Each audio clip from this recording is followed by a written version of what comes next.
নমস্কাৰ। আজি আমি ইণ্ডিয়ান কনষ্টিটিউশ্যনৰ ওপৰত কেইটামান গুৰুত্বপূৰ্ণ সাধাৰণ জ্ঞানৰ কুৱেশ্যন লৈ আহিছোঁ। আহিবলগীয়া এক্সামত অতিকে গুৰুত্বপূৰ্ণ হোৱাকৈ এই কুৱেশ্যনটো আপোনালোকৰ লগত ডিছকাছ কৰিম। চলক ভিডিঅ'টো আৰম্ভ কৰোঁ।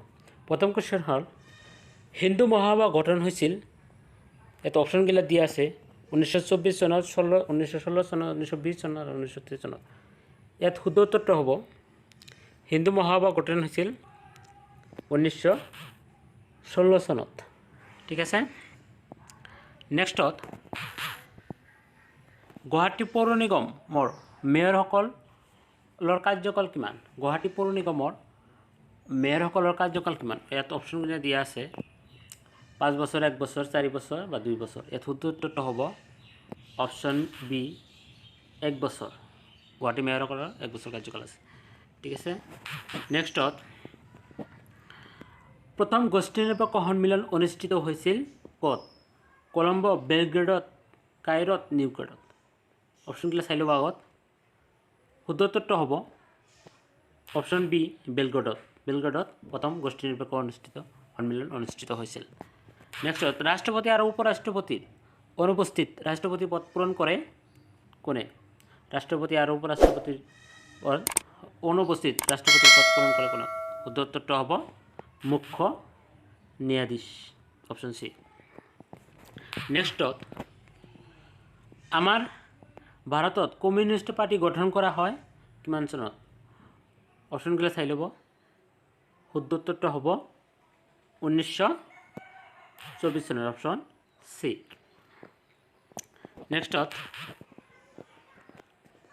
ভাৰতৰ সংবিধানৰ কোনটো সংশোধনীয়ে পঞ্চায়তক সাংবিধানিক মৰ্যাদা প্ৰদান কৰিছে? ইয়াতে 72তম সংশোধনী, 73তম সংশোধনী, 42তম সংশোধনী, 74তম সংশোধনী।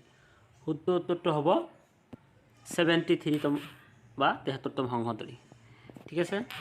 নেক্সটত ভাৰতীয় সংবিধানৰ কোন অনুচ্ছেদত ৰাষ্ট্ৰপতিৰ নিৰ্বাচন সম্পৰ্কে উল্লেখ আছে? ৰাষ্ট্ৰপতিৰ নিৰ্বাচন সম্পৰ্কে কোনটো অনুচ্ছেদত উল্লেখ আছে? শুদ্ধ উত্তৰটো হ'ব অপশ্যন চি 54 নং অনুচ্ছেদ। নেক্সটত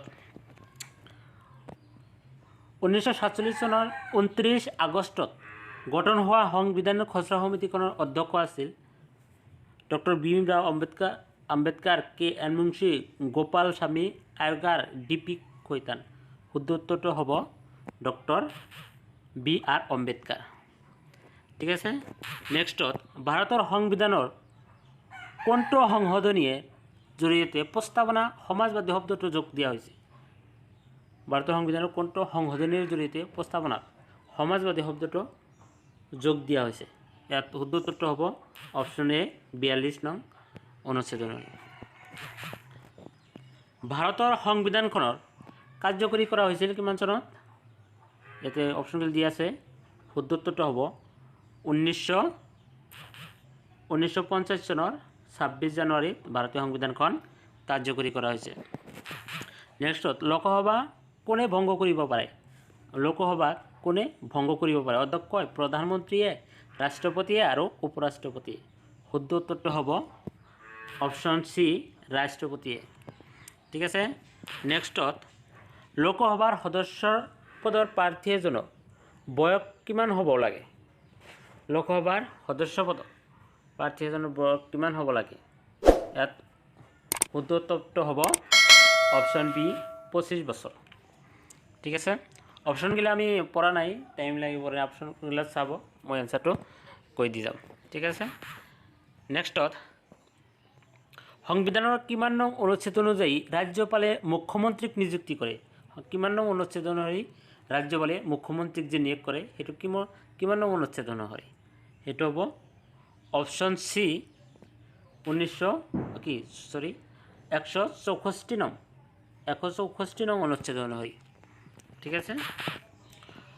নেক্সটত তলৰ কোনখন ৰাজ্যত বিধান পৰিষদ নাই?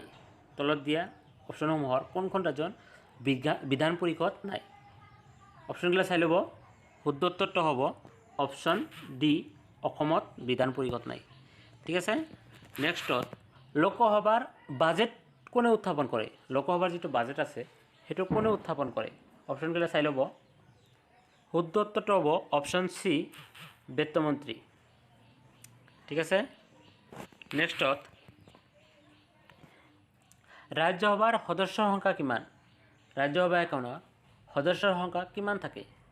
ইয়াতে 250 আছে, 252, 262, 272 আছে। ইয়াত শুদ্ধ উত্তৰটো হ'ব অপশ্যন এ 250। নেক্সটত ভাৰতীয় সংবিধানৰ মূল বৈশিষ্ট্য হ'ল এক নাগৰিকত্ব, দ্বি নাগৰিকত্ব, বহু নাগৰিকত্ব, বাসস্থান। এটা আমি প্ৰায়ে পাই আহিছোঁ আগৰ পৰাই যে ভাৰতীয় সংবিধানৰ মূল বৈশিষ্ট্য হ'ল এক নাগৰিকত্ব, অৰ্থাৎ অপশ্যন এ শুদ্ধ উত্তৰটো হ'ব।